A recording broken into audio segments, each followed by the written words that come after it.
Hello friends, you welcome on my channel Indian mom forever. और आज हम review करने वाले हैं ब्लैक एंड डेकर के इस multi use vacuum cleaner and blower का। ये multi use vacuum cleaner and blower का MRP 4800 रुपये के समथिंग है और ये मैंने ऑनलाइन परचेज किया था डिस्काउंटेड प्राइस में लगभग 3200 रुपये के अंदर। और अगर आप भी इसका on date discounted price check करना चाहते हैं तो लिंक नीचे डिस्क्रिप्शन बॉक्स में अवेलेबल है। इस वैक्यूम क्लीनर को परचेज किए हुए मुझे लगभग 2.5 साल का वक्त हो चुका है और इससे पहले मेरे पास यूरेका फोर्ब्स का एक ऐसा वैक्यूम क्लीनर था जिसमें एक डस्ट बैग होता है, साथ में एक बड़ी सी उसके साथ में बकेट जैसी स्ट्रक्चर होती है जिसके साथ में पाइप लगा होता है और आपको इधर उधर उसको ले जा करके और वैक्यूमिंग करनी होती है।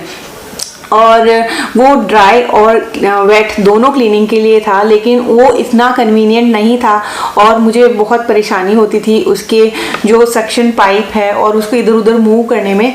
तो इस वजह से मैंने एक हैंड वैक्यूम क्लीनर के जो सर्च की तो मुझे ये वैक्यूम क्लीनर मिला जो है ब्लैक एंड डेकर की तरफ से मल्टी यूज वैक्यूम और ब्लोअर, दोनों फंक्शन इसमें आपको साथ में मिलते हैं। सबसे पहले हम जान लेते हैं इसकी पार्ट्स के बारे में। तो यहाँ पर एक मशीन या मोटराइज मशीन यहाँ पर आपको मिलती है। ये मशीन के अंदर यहाँ पर एक क्लॉग इंडिकेटर या क्लीन फिल्टर है कि नहीं ये बताने के लिए एक इंडिकेटर यहाँ पर है। यहाँ पर ऑन ऑफ का इसका स्विच है और साथ में ये इसको जो इसका अटैचमेंट है उसको यहाँ पर फिट करने के लिए यहाँ पर नीचे और ऊपर की तरफ इस तरीके के टक इन कंडीशन इसमें दी हुई है। यहाँ इस तरफ से ये वैक्यूम क्लीनर का काम करता है। तो यहाँ पर जब आप इसका अटैचमेंट यहाँ पर जोड़ते हैं तो उसके बाद में ये वैक्यूम क्लीनर बन जाता है। तो हम इसको जोड़ करके देख लेते हैं, लेकिन उससे पहले हम इसकी बात करते हैं। तो यहाँ पर इस तरीके का एक हम कह सकते हैं एक फिल्टर यहाँ पर दिया हुआ है जिसको आपको चेंज करने की ज़रूरत आई डोंट थिंक कि कभी पड़ेगी, क्योंकि मैंने इसको काफ़ी ज़्यादा यूज़ में लिया है। लेकिन ये फिल्टर गंदा तो होता है, लेकिन अगर आप इसको सोपी वाटर में डाल करके रख देते हैं और थोड़ा झटक देते हैं तो इसकी डस्ट जो है वो सारी निकल जाती है। छोटी सी ब्रश से इसको क्लीन करके और इसको सुखा लीजिए, बस हो जाता है इसका क्लीनिंग का काम। उसके बाद में यहाँ पर एक इस तरीके का प्लास्टिक अटैचमेंट ये दिया हुआ है, ये भी फिल्टर का काम करता है। इसमें छोटे छोटे होल्स है जिसमें ये इस तरीके से फिट हो जाता है और उसके बाद में आपको इसके नोजल पर यहाँ पर इसको फिट करना रहता है। और यहाँ पर एक नीचे की तरफ ये जो पार्ट है यहाँ पर इसको लगाने के बाद में और इस तरीके की टक साउंड आती है जिसके बाद में ये अच्छे से ये इस पर अटैच हो जाता है। अटैच होने के बाद में यहाँ पर हम इसके ऊपर डिफरेंट नोजल्स इस पर लगा सकते हैं। तो इसके लिए काफ़ी सारे ये भी एक नोजल पार्ट अटैच इस पर लगा हुआ है और इसके अगर आपको हैंड वैक्यूम क्लीनर या छोटी जगह के लिए आपको इसको यूज़ करना है तो इस तरीके के अटैचमेंट जो छोटे अटैचमेंट्स हैं वो इस पर लगा सकते हैं और आसानी से फिट हो जाते हैं और क्लीन भी हो जाते हैं। इनको बहुत ज़्यादा अगर गंदे हो जाते हैं तो ओनली आप वॉश कर लीजिए और बहुत अच्छे से क्लीन हो जाते हैं और ड्राई करने के बाद में आप फिर से इसको यूज़ कर सकते हैं। ये एक तरीके का ड्राई वैक्यूम क्लीनर है और ये सरफेसेस पर बहुत अच्छे से काम करता है। लेकिन इसकी एक कमी भी है कि अगर आप इसको बहुत ज़्यादा बड़ी जगह के लिए परचेज़ कर रहे हैं तो आप इसको ना परचेज़ करें। अगर घर छोटा है जैसा कि 2 BHK या 3 BHK है तो उसके लिए आराम से ये कंपैटिबल है सफाई करने के लिए, लेकिन कमर्शियल यूज़ के लिए या फिर बहुत बड़ी एरिया के लिए ये बिल्कुल भी यूज़फुल नहीं है, क्योंकि इसको थोड़ी देर चलाने के बाद में लगभग 7 से 8 मिनट के बाद में इसको थोड़ा सा बंद करना पड़ता है। ये थोड़ा हीटअप होता है लेकिन बहुत हैंडी है, पकड़ने में काफ़ी आसान है। वेट इसका काफ़ी कम है, लगभग 1.5 kg के समथिंग इसका वेट है और इसके अंदर आपको बहुत सारे अटैचमेंट मिल रहे हैं। तो यहाँ पर हम इसके अटैचमेंट्स को सबसे पहले देख लेते हैं। तो इस तरीके के छोटे छोटे आपको 1 2 3 इस तरीके के सेक्शन अटैचमेंट्स मिलते हैं। आप इस वैक्यूम क्लीनर को चाहें तो एक लंबी ट्यूब से भी जोड़ करके और आप इसको कारपेट वगैरह पर काम में लेने के लिए कारपेट ग्लाइडर आपको मिलता है जिसको आप इस तरीके से यूज़ कर सकते हैं। ये कारपेट ग्लाइडर के अंदर यहाँ पर एक ब्रश मिलता है जिसमें आप इसको इस तरीके से आप चाहें तो नहीं यूज़ में लेना है तो इसको इस तरीके से कर सकते हैं और अगर यूज़ में लेना है तो इसको फिर से इस तरीके से घुमा दीजिए। तो यहाँ पर ये कारपेट के ऊपर दोनों तरफ से यहाँ से वैक्यूम होती रहेगी और यहाँ से जो छोटा मोटा कचरा है उसको ग्लाइड करके इसके अंदर डालने के लिए वो हेल्प करता है। तो यहाँ पर ये ट्यूब अटैचमेंट हो गया। अब हम इसके सक्शन वाले पार्ट के बारे में बात कर लेते हैं। तो यहाँ पीछे की तरफ इस तरीके के 2 अटैचमेंट मिलते हैं।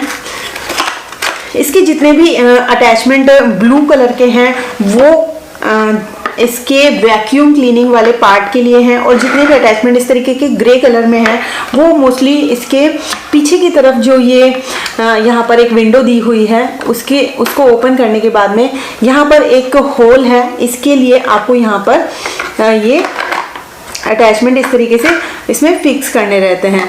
तो सबसे पहले हम इसको यहाँ पर फिक्स कर लेते हैं। तो फिक्स करने के लिए इसके अब हम जो ब्लोवर वाले अटैचमेंट हैं उनके बारे में बात कर रहे हैं। आप चाहें तो इसको आगे की तरफ भी यहाँ पर लगा करके और इसको आराम से यूज़ कर सकते हैं। तो इस तरीके का ये पाइप यहाँ पर मिलता है, और इस पाइप के साथ में इस तरीके के एक अटैचमेंट है जिस पर आपको इस तरीके से इसको लगाना रहता है, और फिर ये यहाँ पर फिट हो जाता है। तो इसको ये इस तरीके से करके और यहाँ पर अच्छे से फिट कर देना है। तो ये यहाँ पर फिट हो जाता है। फिट करने के बाद में आप आराम से इसको इस तरीके के पाइप नोजल जो इसके साथ में दिया हुआ है उसके साथ में फिट कर सकते हैं। यहाँ पर एक लाइन आती है और इसके अंदर भी एक लाइन पैटर्न है। तो दोनों पैटर्न को जब आप एडजस्ट करते हैं साथ में तो ये दोनों इसके अंदर फिट हो जाते हैं। और इस तरीके के इसमें अगर पहले हम इसको तो ये इस तरीके से फिट हो जाता है। और अब हम इसकी जो नोज़ल हैं उनके बारे में देख लेते हैं। तो इसमें 3 डिफरेंट तरीके के नोज़ल दिए हुए हैं। इस तरीके के सबसे बिगर, मीडियम और स्मॉलर नोज़ल्स इसमें दिए हुए हैं। तो आपके घर पर जो भी बच्चों के खिलौने होते हैं जिनमें हवा भरनी होती है और बलून्स होते हैं तो बलून्स के लिए ये बड़ा वाला नोज़ल बहुत यूज़फुल रहता है। और जितने भी ऐसे हवा भरने वाले खिलौने आते हैं या स्विमिंग के लिए जो ट्यूब्स आती हैं बच्चों की उनके अंदर हवा भरनी हो तो बहुत यूज़फुल रहता है। लेकिन हाँ, इससे आप किसी भी साइकिल के टायर में या फिर कार के टायर में हवा भरने की कोशिश ना करें, ये उसके लिए नहीं है। और यहाँ पर एक और अटैचमेंट ये मिलता है, ये कारपेट ब्रश की तरह काम करता है। इसका मुझे ज़्यादा आइडिया नहीं है कि क्या काम आता है, लेकिन आई थिंक इस पे इस तरीके के ब्रिसल लगे हुए हैं तो ये कुछ कारपेट ब्रश की तरह काम करता है। और ये वैक्यूम क्लीनर के अंदर तो इस तरीके का ये वैक्यूम क्लीनर है। और मुझे ये वैक्यूम क्लीनर बहुत अच्छा लगा क्योंकि ये छोटे से घर के लिए लगभग 2 BHK का मेरा घर है और उसको बहुत अच्छे से क्लीन करता है। मैं रेगुलरली इसको यूज़ करती हूँ। हाँ, थोड़ी देर बाद में मुझे इसको बंद करना पड़ता है, लेकिन बाद में फिर से हम इसको यूज़ कर लेते हैं। और ये बहुत अच्छे से सोफ़ा, कारपेट और जो ऐसी कॉर्नर वाली स्पेसेस हैं जहाँ पर अगर जाले लगे हुए हैं उनके लिए इस तरीके की नोज़ल के साथ में बहुत अच्छे से काम करता है और सोफ़ा और कारपेट को बहुत अच्छे से क्लीन करता है। और ऐसी स्पेसेस, ऐसी जैसे कि विंडोज़ की ग्रिलिंग वाली जो स्पेस होती है, जो बहुत ऐसी स्पेस होती है जिसमें फिंगर डालकर भी आप उसको क्लीन नहीं कर सकते, तो वैसी स्पेसेस में भी वैक्यूम के थ्रू बहुत अच्छी क्लीनिंग करता है। और इसका जो ब्लोवर वाला पार्ट है वो बहुत अच्छे से काम करता है। आप बड़े एरियाज़ में, जैसे आपका बालकनी हो गया या ऐसी जगह जहाँ पर पत्तियाँ वगैरह या आपको ब्लो करने की ज़रूरत पड़ती है, तो आप वहाँ पर ब्लोअर की यूज़ से भी उसको काम में ले सकते हैं। फ्रेंड्स, अब हम इसके थोड़े से टेक्निकल स्पेसिफिकेशंस के बारे में बात कर लेते हैं। तो ये 780 वॉट पावर का वैक्यूम क्लीनर 230 वोल्ट्स पर काम करता है और ये एक कॉर्ड वाला वैक्यूम क्लीनर है, मतलब कि आपको इसको यूज़ में लेने से पहले पावर सप्लाई से कनेक्ट करना रहता है। और इसकी जो कॉर्ड है अच्छी खासी लंबाई में दी हुई है। इस तरीके का इसका पावर सप्लाई के लिए एक प्लग आता है जिसको आपको प्लग इन करना है और उसके बाद में ही ये काम करता है। काफ़ी लोगों को ये कंफ्यूजन रहती है इसके शेप साइज को देखते हुए कि क्या ये एक कार वैक्यूम क्लीनर है या आप इसको हाउस होल्ड पर्पज़ के लिए यूज़ कर सकते हैं। तो ये एक हाउस होल्ड पर्पज़ के लिए यूज़ किया जाने वाला वैक्यूम क्लीनर है, लेकिन अगर आप अपनी कार क्लीन करना चाहते हैं तो भी यूज़ कर सकते हैं, लेकिन उसके लिए आपको इसको इलेक्ट्रिक सप्लाई से कनेक्ट करना होगा। आप इसको कार में या कार के लिए जो पावर सप्लाई के जो प्लग आता है उसके अंदर, तो वो इसके अंदर नहीं है। आपको इसको बाहर से इलेक्ट्रिक सप्लाई से कनेक्ट करना होगा और उसके बाद में आप चाहे तो अपनी कार भी क्लीन कर सकते हैं। तो फ्रेंड्स, अब बात कर लेते हैं इसकी कॉर्ड की लेंथ की। तो इसकी कॉर्ड लेंथ अच्छी खासी दी हुई है, फिर भी हम इसको मेजर करके देख लेते हैं। इस तरीके से लगभग 1 मीटर होता है। तो 1 2 3 4 5 और 6 लगभग हम इसको 6 मीटर की लेंथ का कॉर्ड कह सकते हैं। तो इस तरीके के अच्छी खासी कॉर्ड लेंथ के साथ में आपको ये वैक्यूम क्लीनर मिलता है। इस पे मिलती है 1 साल की वारंटी, लेकिन उसे यूज करने की अभी तक मुझे जरूरत नहीं पड़ी। तो फ्रेंड्स, ये तो बात हो गई इसके प्रोजेस की। अब हम इसके कोन्स भी डिस्कस कर लेते हैं। तो इसके अंदर 3 मेजर कोन्स हैं जिनके बारे में मैं बात करना चाहूंगी। सबसे मेजर कोन है इसका ये जो डस्ट कलेक्टर है वो वाला पार्ट। तो यहाँ पर जब आप इसको यूज में ले चुके होते हैं तो उसके बाद में थोड़ी देर बाद में अगर आपने एक क्वीन साइज कारपेट को क्लीन किया है तो उसके जस्ट बाद में आपको इसको निकाल करके और यहाँ से कचरा जो है, जो भी डस्ट पार्टिकल्स वगैरह हैं, हेयर है, वो सबको यहाँ से क्लीन करना पड़ता है।